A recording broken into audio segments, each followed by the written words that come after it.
I think that the entire crypto crash has made a couple of things clear. First of all, there's one perfect thing, that's Bitcoin. That's a decentralized, ethically sound, technically sound, economically sound money. There's a bunch of imperfect things. There's the stable coin, the USD, Circle, and Tethers, BUSD, and et cetera. Everybody wants a stable US dollar. They're struggling with how to do it in a compliant fashion with transparency. Luna and UST was an example of one of those crypto security tokens that was mismanaged. Popular Bitcoin maximalist and CEO of MicroStrategy Michael Saylor is widely known and appreciated in the crypto community for his evident love for the world's leading crypto asset. With his personal holdings and MicroStrategy's holdings combined, Saylor controls almost 150,000 Bitcoin, which is why some investors are worried that Saylor will one day dump the coin and negatively impact the crypto market. However, one need only listen to a few minutes of the billionaire investor talking about the asset to see that he genuinely cares about its growth and development. In the wake of the Luna and UST collapse, Saylor describes Bitcoin as the only technically, economically, and ethically perfect cryptocurrency. He also suggests that the rest of the over 19,000 cryptocurrencies may be negatively impacting Bitcoin's growth. If you want to listen to Saylor's explanation and his company's timeline for holding the crypto asset, especially with the latest market sell-off, then watch this video to the end. And don't forget to hit the like button and share your views about Saylor's interview in the comments section below. Enjoy. Michael, it's good to see you. So let's talk about the recent action. And I'm also, of course, it caught my attention, the comments from FTX's Sam Bankman-Fried in the FT over the weekend, where he talked about that Bitcoin is not really going to be a viable transaction mechanism, even if it can still be a good store of value.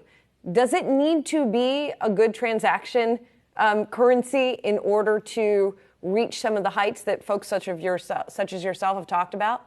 I think Sam left off mention of the Lightning Network. It's pretty clear that Bitcoin's the future of money and Lightning is the future of payments.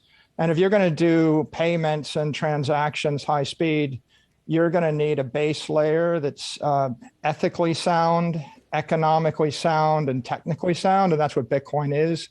But then billions and billions of transactions are going to go on a layer two like Lightning, which is an open, permissionless, ethical protocol, or they're going to move on layer threes like Cash App or PayPal or Apple Pay or Visa or MasterCard.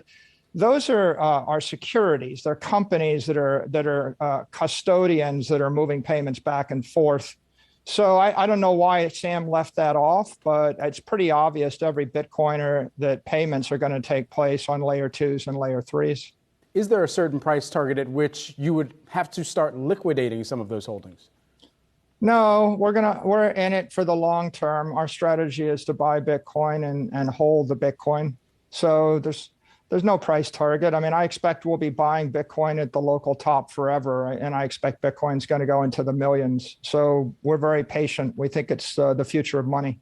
So you don't sound like you have wavered whatsoever, Michael, as we have seen this downturn in price. Of course, we've seen downturns in price before.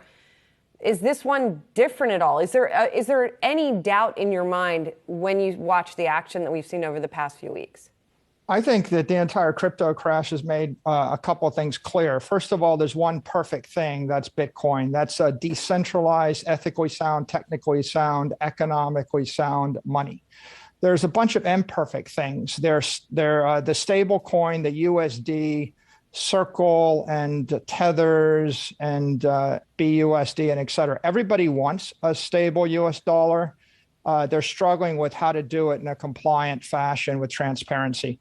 Then there's a lot of dangerous things. There's 19,000 dangerous things. It's basically all the unregistered security crypto networks running on proof of stake that have active management, project management teams, that have ICOs, that have some centralization in them. And Luna and UST was an example of one of those crypto security tokens that was mismanaged, and it blew up. And what's going to happen is an entire generation of crypto people are going to get educated on why Bitcoin is the superior asset.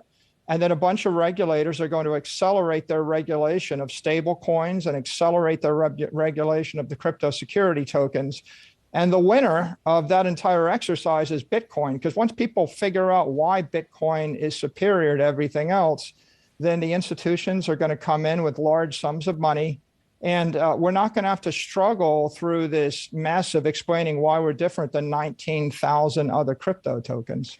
When asked if he or MicroStrategy held USD or any other stablecoin, Saylor explains that the analytics firm would not invest in any unregistered securities.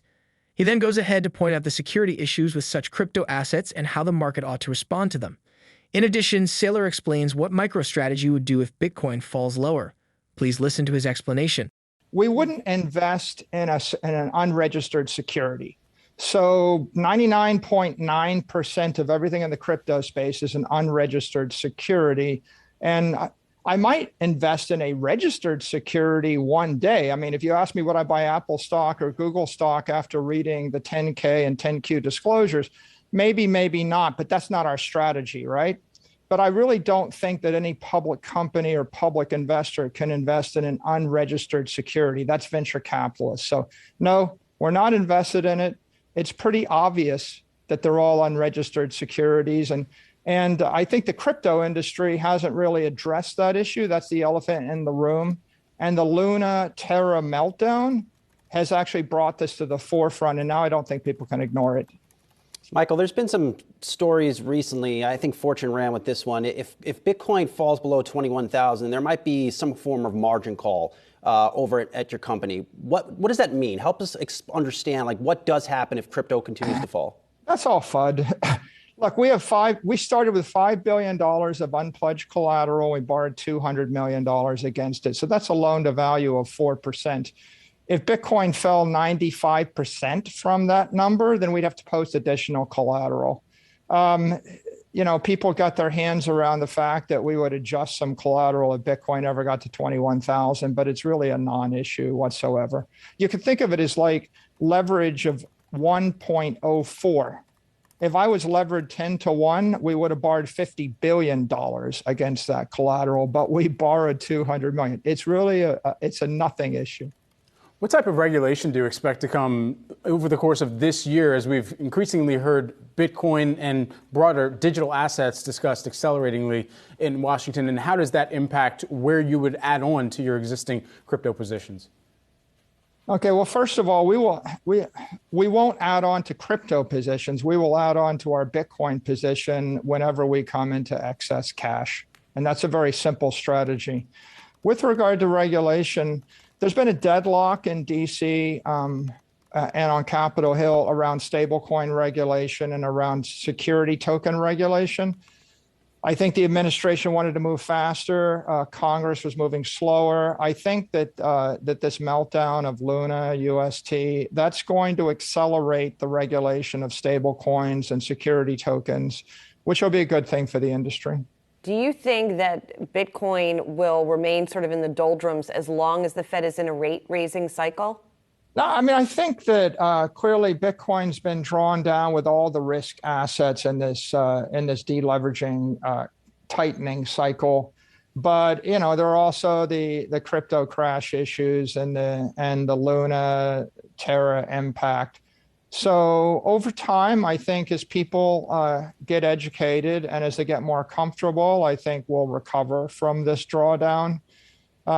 Fed policy is very difficult to opine on or to predict. And so clearly they have a huge impact on how people value all assets, depending upon what they say from day to day. Saylor believes the Luna crash, as well as the Federal Reserve's plans to proceed with quantitative tightening, are responsible for the latest crypto crash. While the Luna crash has ended, the Fed's quantitative tightening policies may yet remain for a long time to come. How do you think the policies will impact the crypto industry for the next several weeks or months? Please drop your comments below, and remember to give this video a thumbs up. Thanks for watching.